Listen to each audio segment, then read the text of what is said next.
Hi, my name is Clare Garland. I make all the desserts here at the Ashmont Grill in Dorchester. We're located at 555 Talbot Avenue.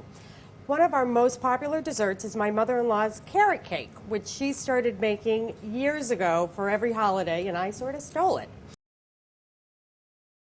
So we're going to start with 4 large eggs. Recipes usually always use large eggs as opposed to extra large or small.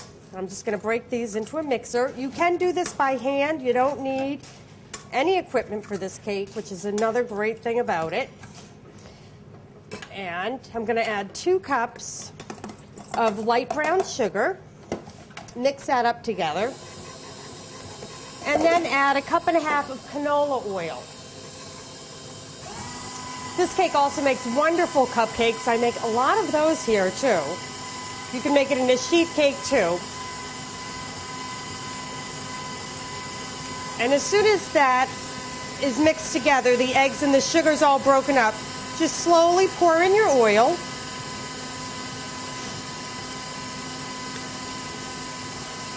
And you'll see what a quick, easy cake this is. Sometimes at home, I don't make this with carrots. I'll make it with apples and nuts. And you can really mix around once you have your dry ingredients down.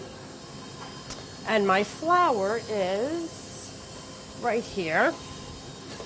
And I'm just going to put that in a sifter with some baking soda, some salt, and the one thing I'm a real stickler with is my cinnamon and my spices, and I'm going to give a little plug to Kenzie's Spice. It's a wonderful mail-away place that really has extraordinarily good spices. So I always recommend them. Just sift this together.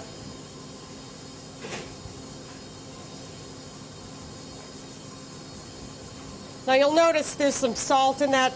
I always use kosher salt, and it doesn't always go through a sifter, so just you can throw that in at the end.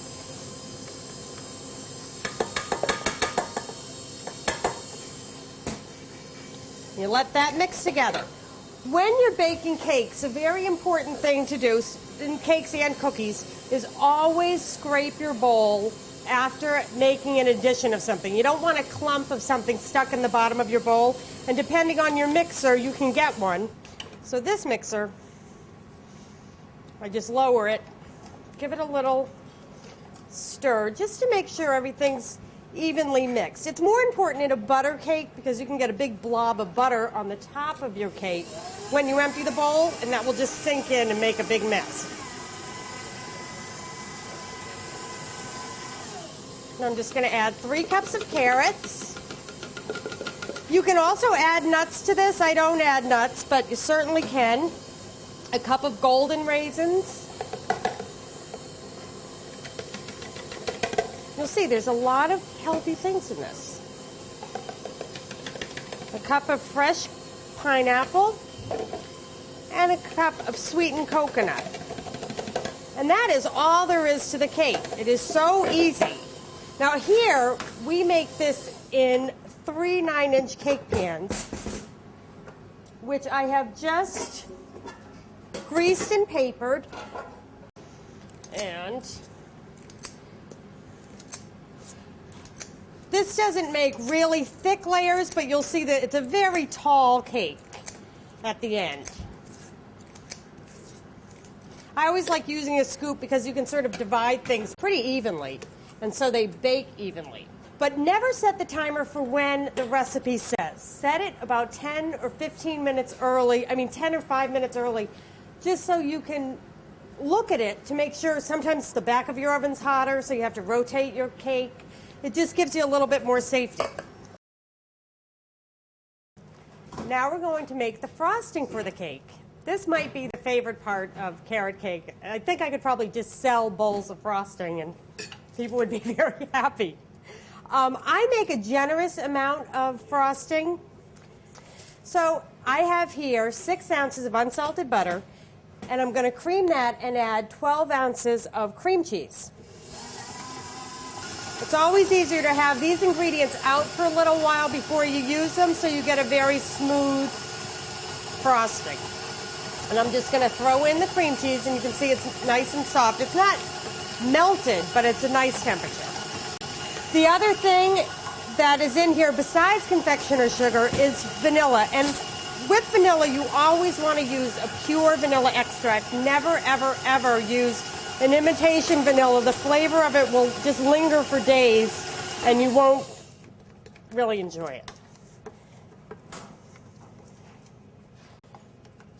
So I'm just scraping that down.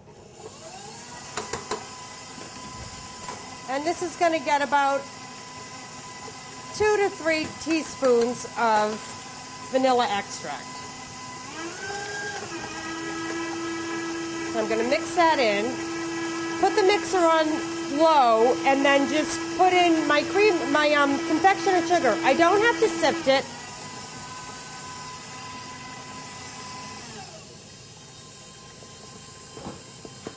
And I'll do this in a few little steps. Stop, mix, scrape the bowl well. Okay, so now we have a lovely smooth cream cheese frosting. And now we can frost the cake.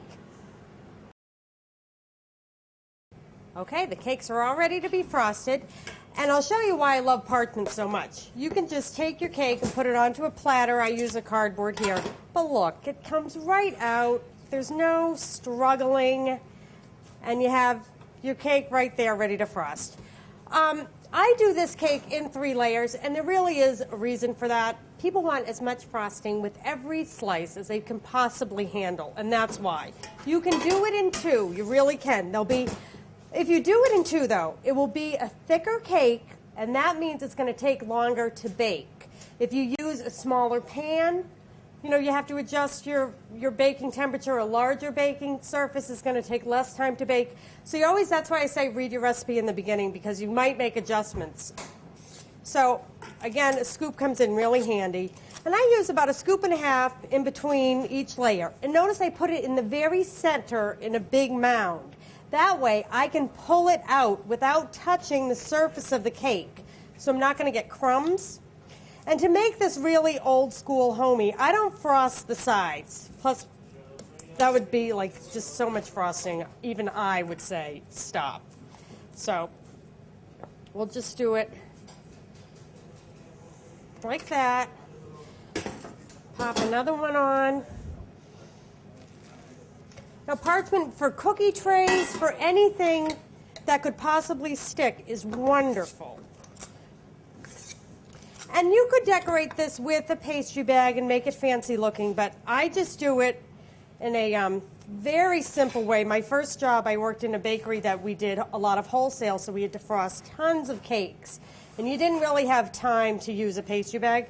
So my boss showed me a very nice, simple way to make a cake look very professional, yet friendly. All right. So here's the top. Now you can see this is a tall cake. We get 12 servings out of it at the restaurant. It could be 16. It certainly could be 16. And it has a nice life. It's an oil cake, so you can put it in the refrigerator. Butter cakes tend to get very hard and dry in the refrigerator.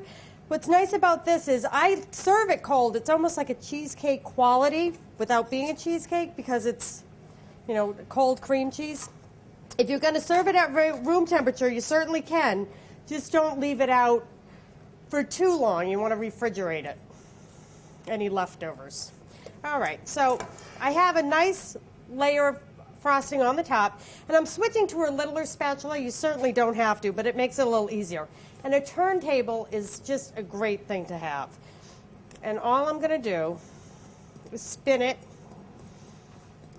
and make a little rim there, and then just drag it in.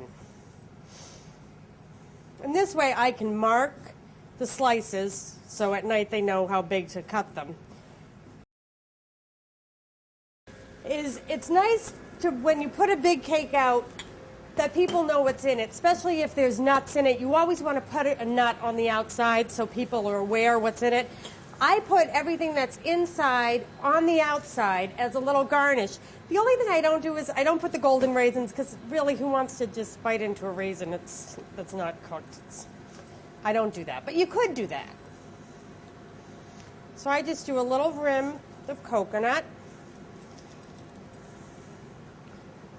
and some pineapple. So it's a very cheery cake.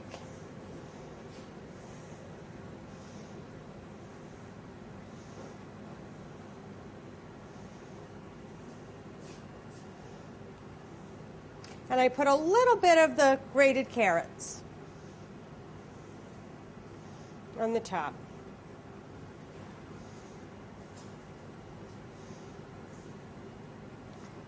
All right. And there you have it. That's Nanny Sheila's carrot cake.